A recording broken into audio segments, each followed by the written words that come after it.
Hello friends, welcome to our YouTube channel civil services dream.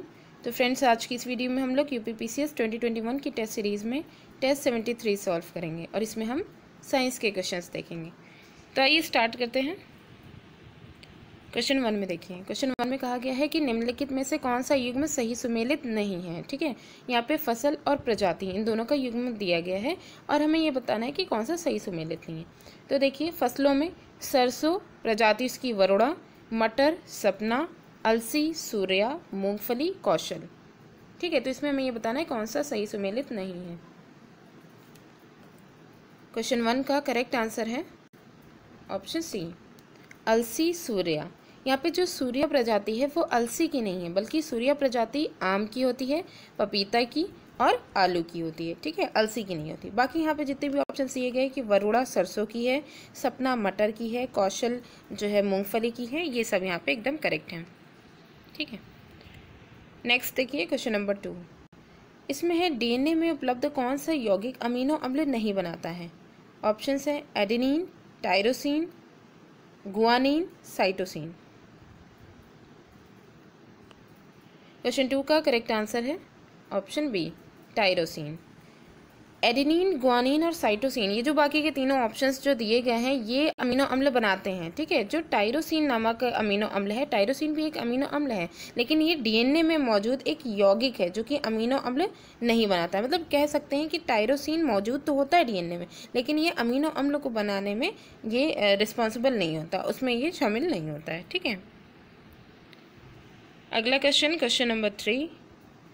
इसमें है कपास का प्रमुख घटक है। ऑप्शन है प्रोटीन, वसीय अम्ल, सेलुलोज और ग्लिसरीन। क्वेश्चन 3 का करेक्ट आंसर है ऑप्शन सी, सेलुलोज। कपास जो है इसका जो प्रमुख घटक है वो सेलुलोज है। कपास का प्रमुख रासायनिक घटक तो सेलुलोज होता है, जिसकी जो मात्रा होती है कपास में वो 91 से 94% तक की होती है। ठीक है, और इसमें चूंकि हम लोग जानते हैं कि कपास जो है वो जल के लिए भी बहुत ज़्यादा इसमें रिस्पॉन्सिबल होता है, तो इसमें जल जो होता है वो 6 से 8% इसमें जल उपस्थित होता है। ठीक है, कपास में। और इसके अलावा जो चीज़ें होती हैं सूक्ष्म मात्रा में, मतलब यहाँ पे पूरी एक फसल की बात की गई कि क्या क्या चीज़ें इसमें प्रेजेंस होती हैं, तो सबसे ज़्यादा इसमें सेलुलोज होता है। उसके बाद जो 6 से 8% है वो जल की मात्रा होती है। फिर बहुत सूक्ष्म मात्रा में वसा, प्रोटीन, प्रोटोप्लाज्म, खनिज लवण, ये सब भी पाए जाते हैं। ठीक है, अगला क्वेश्चन है क्वेश्चन नंबर 4।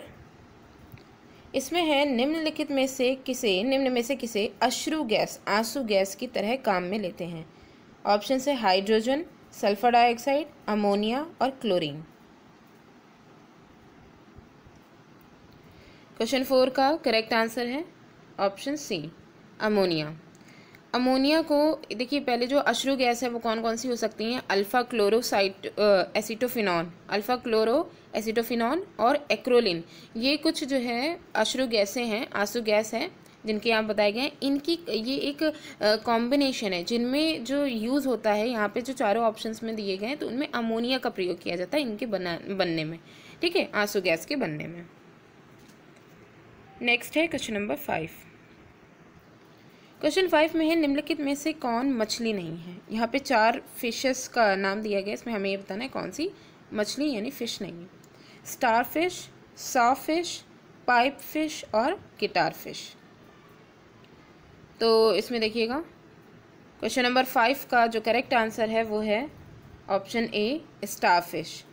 यहाँ पे जो सारी फिशेस की जो नाम दिए गए हैं उनमें स्टारफिश जो है वो एक मछली नहीं है, क्योंकि होता यह है कि कुछ समुद्री जंतु जो होते हैं जिनके नाम मछलियों जैसे मिलते जुलते हैं, इनके साइड में जो है फिश लगा दिया जाता है या मछलियों जैसे मिलते जुलते हैं। जैसे कि मछलियों जैसे मिलते जुलते नाम हैं लेकिन वो मछलियाँ नहीं हैं। कौन कौन सी, jelly fish, star fish, silver fish, cattle fish, hag fish, razor fish, cry fish, ये सब जो हैं ये लग तो रहा है कि फ़िश हैं लेकिन ये फ़िश नहीं है।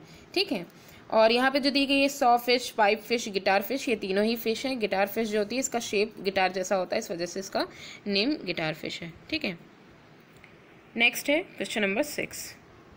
क्वेश्चन 6 में है राइबोजाइम्स होते हैं। ऑप्शन है डीएनए, आरएनए, प्रोटीन्स या इनमें से कोई नहीं। क्वेश्चन 6 का करेक्ट आंसर है ऑप्शन बी, आरएनए। राइबोजाइम्स जो है, राइबोजाइम का जो फुल फॉर्म है वो राइबो न्यूक्लिक एसिड एंजाइम होता है, ठीक है, राइबोजाइम का, या फिर इसी को ही हम राइबोजाइम भी कहते हैं। ये आरएनए अणु हैं जो कि विशिष्ट जैव रासायनिक प्रतिक्रियाओं को उत्प्रेरित करने की क्षमता रखते हैं। एक तरीके से एज अ कैटलिस्ट की तरह ये काम करते हैं, ठीक है। नेक्स्ट है क्वेश्चन नंबर 7। क्वेश्चन 7 में है मानव के जो शरीर है, मानव में शरीर के निम्नलिखित भागों में से किस एक में शुक्राणु डिंब को निषेचित करता है? शुक्राणु स्पर्म, डिंब ओवा, उनको निषेचित यानी फर्टिलाइज्ड करता है। ऑप्शंस हैं गर्भाशय ग्रीवा, डिंब वाहिनी नली, गर्भाशय का निचला भाग, गर्भाशय का ऊपरी भाग। क्वेश्चन 7 का करेक्ट आंसर है ऑप्शन बी, डिंब वाहिनी नली। डिंब वाहिनी नली जो है इसको इंग्लिश में फैलोपियन ट्यूब बोलते हैं, ठीक है। तो ये फैलोपियन ट्यूब है। और गर्भाशय ग्रीवा जो है इसको सर्विक्स बोलते हैं, ठीक है। और गर्भाशय का निचला भाग, गर्भाशय का ऊपरी भाग, वो तो नॉर्मल हो जाएगा। तो ये यूटेरस की पोर्शन पूरे यहाँ पे दिए गए हैं। तो मेनली अगर देखा जाए तो ये फर्टिलाइजेशन की जो प्रोसेस होती है, जहाँ पे स्पर्म जो है वो ओवा से मिलता है, वो फैलोपियन ट्यूब के अंदर ही होती है, ठीक है। फैलोपियन ट्यूब में फर्टिलाइजेशन हो जाता है, उसके बाद ही इसमें डिवीज़न होते होते जो है फर्टिलाइज्ड जो एग होता है, इसको हम जाइगोट कहेंगे, वो जा करके जो यूटेरस होता है उसकी वॉल पे जाकर के फिर वो फिक्स हो जाता है, ठीक है। ऐसे डिवीज़न होते होते हैं। तो मेनली जो होता है वो फैलोपियन ट्यूब में होता है। नेक्स्ट क्वेश्चन है क्वेश्चन नंबर 8। इसमें है जापान की 1953 में होने वाली मिनीमाटा व्याधि हुई थी उन मछलियों को खाने से जो संक्रमित थी, निकेल के द्वारा, सीसे के द्वारा, पारद के द्वारा, या फिर कैडमियम के द्वारा।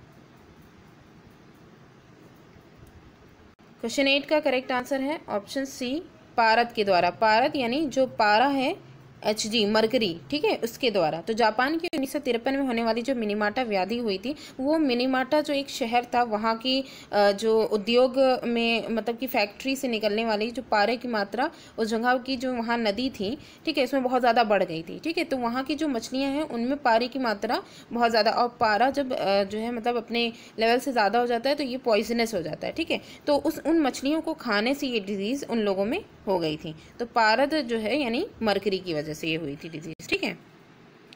नेक्स्ट है क्वेश्चन नंबर 9। क्वेश्चन 9 में है अग्र लिखित व्यवसाय में, आगे जो व्यवसाय लिखे गए हैं उनमें व्यक्तियों में कौन से व्यक्तियों को अपनी कोशिकाओं के डीएनए में स्थायी परिवर्तन का खतरा रहता है? ऑप्शंस में व्यवसाय देखिए, इसमें है कार्बन 14 समस्थानिक का उपयोग करने वाले उपयोग करके अनुसंधान करने वाले, एक्सरे तकनीकज्ञ, कोयला खनक, रंगरेज और रंगसाज। कूट का प्रयोग करते हुए सही उत्तर का चयन कीजिए। केवल 2, 1, 2 और 3, 1, 2 और 4, या 1, 3 और 4।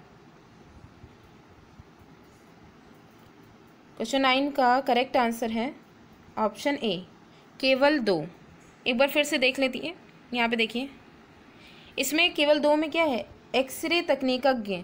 एक्सरे तकनीकज्ञ ये एक ऐसी जो अनुसंधान है, ठीक है, ये व्यवसाय जो है जिसमें काम करने वाले जो व्यक्ति हैं उनके डीएनए में, कोशिकाओं की डीएनए में स्थायी परिवर्तन देखने को मिलता है। क्योंकि क्या होता है कि जो एक्सरेज होती हैं इनकी भेदन क्षमता बहुत ज़्यादा होती है, ठीक है। तो ये सीधे डीएनए तक के ये इफेक्ट डाल सकती हैं। तो इसलिए सबसे ज़्यादा जो इफेक्टेड है वो एक्सरे तकनीकज्ञ जो होंगे, जहाँ पे एक्सरे से रिलेटेड जो व्यवसाय है जिनमें एक्सरे से रिलेटेड काम होते हैं, तो वहाँ पर उन लोग को ये सबसे ज़्यादा इफेक्टेड होता है, ठीक।